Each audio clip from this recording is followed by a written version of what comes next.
पांचवें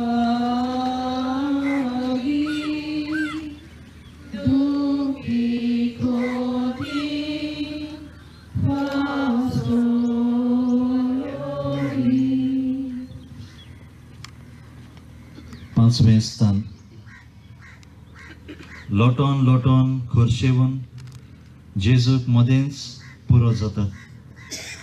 शिमाव खोरी सुबारता, ओसूक देवाक आदार दिता.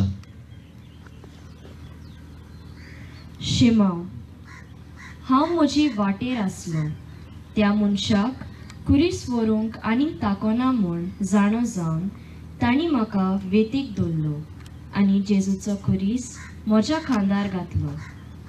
त्या मनशाक पळोवन म्हाका ताचे चुचुरे दिसले आनी हांवें ताका कुरीस व्हरूंक आदार दिलो.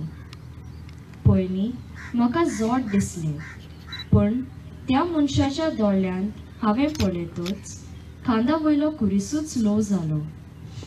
आनीकूय व्हरूंक सोदी, पूण शिपायांनी काडून तो परतून ताच्या खांदार दिलो आनी म्हाका धांवडायलो. वेताना त्या मनशाचो कुरीस व्हरूंक केदें व्हडलें बाग अशें म्हाका दिसलें.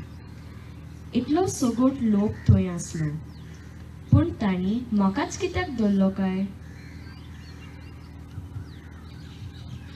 मागणे मोगाला जेजू, जायते फावटी तूं वांकडे वळीर सरळ बरोवपाचो प्रयत्न करता, पूण आमी आमकांच हें कित्याक घडटा वो हांवेनूच कित्याक म्हूण आमच्या मनान प्रस्न उप्रासल्यात.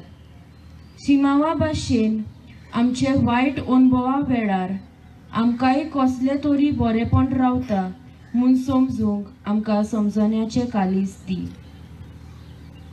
काकूत आमची कोर सायबा,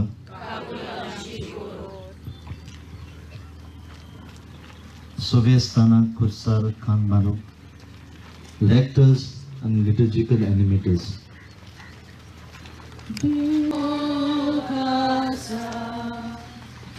Dory